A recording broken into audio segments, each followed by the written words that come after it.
Usul al-400. They were collected mostly from the companions of Imam al-Sadiq alayhi salam and al-Imam al-Qadhim alayhi salam.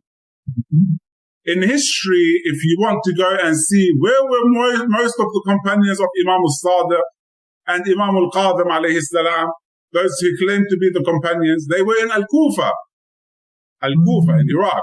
The Imam was in Al-Madinah. So it's not always this usul that it was narrated from the Imams directly. It can be from someone that heard from the Imams alayhim salam. Right.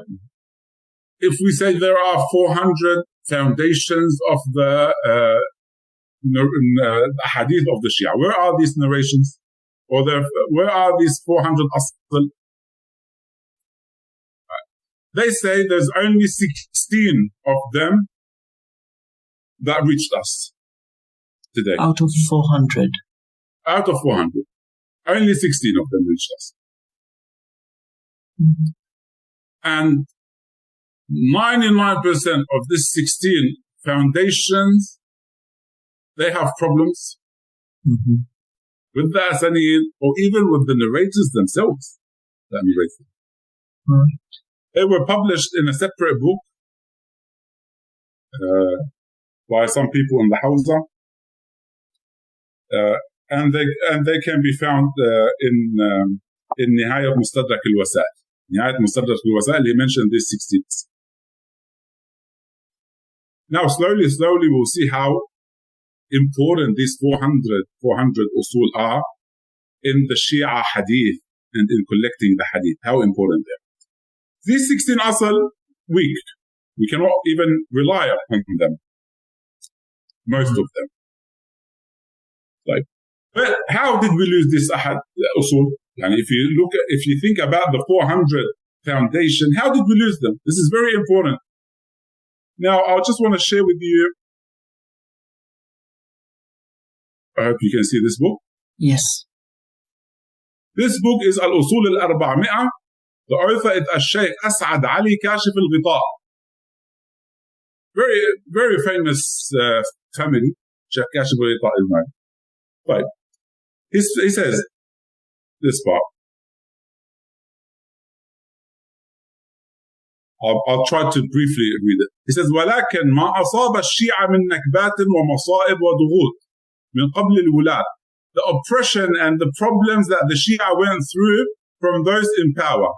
أدى إلى هجرة كثير من أصحاب الأصول. It forced many of the authors of the Usul to migrate and leave the Kufa. مع إخفاء مؤلفات كثيرة. And they had to hide the books that they wrote. مع إصابة بعض مكتبات الشيعة بالحرق والتمزيق. Some of the libraries of the Shia ended up being burnt by those in power or those who invaded Iraq. Like some Al-Maghul, for example, when they invaded Iraq, they burnt the libraries of the Shia. الدولة السلجوقية, when it came, it burned some of the libraries of the Shia. He says, وأول تلف وقع فيها الأصول ال400. The first thing that they burned is الأصول ال400. As if they had knowledge about Hadith and الأصول ال400. They went in and they burnt الأصول ال400 straight away. فأدى إلى إحراق ما كان منها موجودا في مكتبة صابور بكرخ ببغداد. One of the libraries in Baghdad, they burnt it, and among the books that was there is the الكتب ال400. Then he says that كما ذكره معجم البلدان بعد ما مر من كلام وذلك كان بعد تأليف this part here. When did they burn? He says كان بعد تأليف شيخ الطائفة شيخ الطوسي التهذيب والاستبصار. Okay, let me summarize it. So he says the books al-400, they were in a library in Baghdad. When the invaders came in, they burned this library. These books were burnt But this happened when? After Shaykh al-Tusi wrote his book At-Tahdhib wal-Istibsar. Okay. From here we see that yes, we have lost these Usul al-Arba'mi'ah. However, they were preserved through the books of the scholars. See the point that they tried to make? That although we don't have these Usul al-Arba'mi'ah with us today, but these Usul were preserved through the books of the scholars. Who are the scholars? Shaykh al-Tusi, Shaykh al-Kulayni, يعني الكتب الأربع. Right. الكتب الأربع. So from Usul al-Arba'mi'ah, we end up with what? With al-Kutub al-Arba'. Don't rush. I'll say that to the brothers and sisters. Don't rush and be quick asking questions here and there. Slowly, I'll get to the points that you want me to speak about. The thing is, again, people, they just want me to talk about things that they already know. But I try slowly to build up something to get to the conclusion. Again, It's about the journey. It's not about the conclusion. If you want me to make you happy, I'll tell you the conclusion right now, which you know already. But where's the fun in that? You have to be patient. So, Usul al-Arba'mi'ah, the Shia lost them due to the oppression, and they were preserved in the books of the scholars because that burn or attack happened after the scholars benefited from that. And we see, inshallah, we'll speak about it, that the scholars claim to have some of the copies of these usul. Yani Shaykh al-Tusi, he says that he has some of the copies. Shaykh al-Kulayni, he says that he has some of the copies of these usul, and so on. Okay. Now, this is another book. You have another book, مسائل الشيعة. Very, very famous book. مسائل الشيعة إلى تحصيل مسائل الشريعة for الحر العامل رضوان الله عليه. Volume 30, volume 20, page 216. A very important book, وسائل الشيعة, يعني for fiqh and studying the hadith. الحر العاملي, at the end, خاتمة الكتاب, at the end of his book, he put فوائد. فوائد means that points that are beneficial for the reader. And it's good when you read the book, don't just read what's inside. Read the introduction, read the end, because sometimes you can benefit a lot from what is mentioned. Yani you understand the method that the author wrote the book in. You understand what he went through sometimes in writing this book. It's very interesting. Also, when I try to look at the work of our scholars, honestly, you see the struggle that they went through, the oppression that they went through in their lives while writing this book. It's not easy what they went through. May Allah subhanahu wa ta'ala reward them for all the hard work that they put down. So in page 216, at the end of Al-Fa'ida Al-Rabi'a, Al-Hurr Al-Amili Ridwanullah alayhi, he mentions this part. He says, وَأَمَّا مَا نَقَلُ مِنْهُ وَلَمْ يُصَرِّحُ بِاسْمِهِ فَكَثِيرٌ جِدًّا. He says, what the scholars narrated from the books that they narrated from and didn't mention their names, or the names of these books, are plenty. فكثير جدا مذكور في كتب الرجال يزيد على 6,600 كتاب على ما ضبطنا. How many books? 6,000, يعني 6,600 books Shia wrote according to what الحر العاملي mentions. 6,600. They don't mention the names of these books sometimes. But it says على ما ضبطنا. So like he had his own investigation, right? His own research, and he ended up with 6,600 books. When I read this, I had some questions. And as I said, sometimes, is there anything on the back? No, there's nothing. I'll show you how I write my points, if you see. It's only in Arabic, point. Just a few points. These are all the lectures that we had. Okay, just points. So the first question that came to my head, why we ended up with 400 usul from the 6,600 books? You say because these usuls were narrated directly from the imams or from the companions of the imams and not from any other book. So they say this is different between al-asl and the kitab. I say this is not true, because some of the books of the companions of the early imams alayhim salam, they were narrated from them directly, and they were not narrated from any other book. So when we look at the book of Abi Rafi', it was written by Abi Rafi' from Ali alayhi salam directly.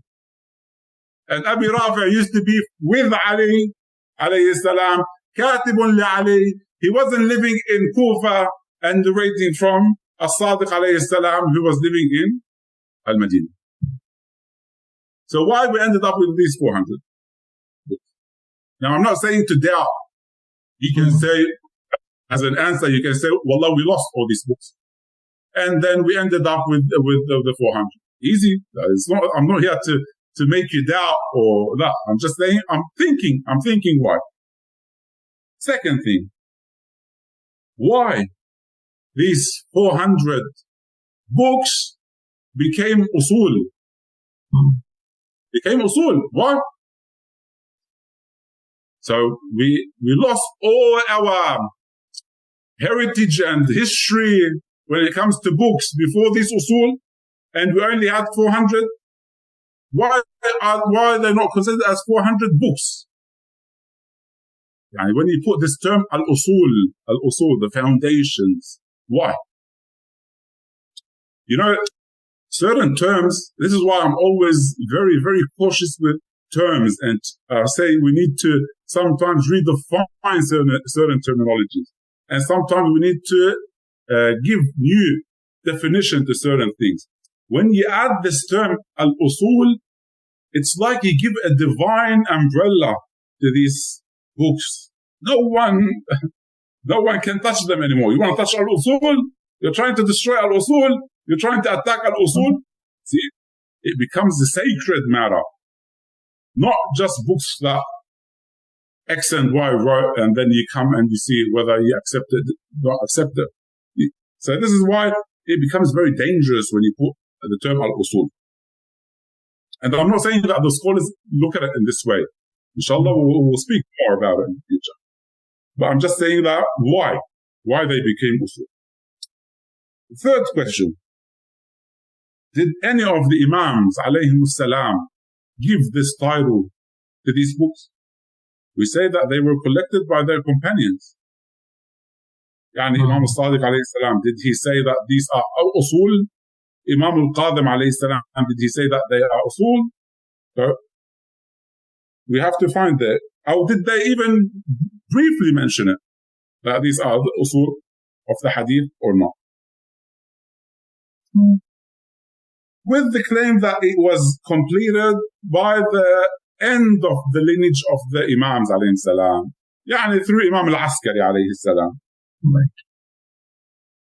Do we find anyone referring to it as usul in the minor occultation that the Ibn Ashari school of thought believe in? Because Ibn Ashari school of thought believe that there's minor occultation and major occultation. Minor occultation, he has some of the nuwab of the Imam, according to the Ibn Ashari school of thought.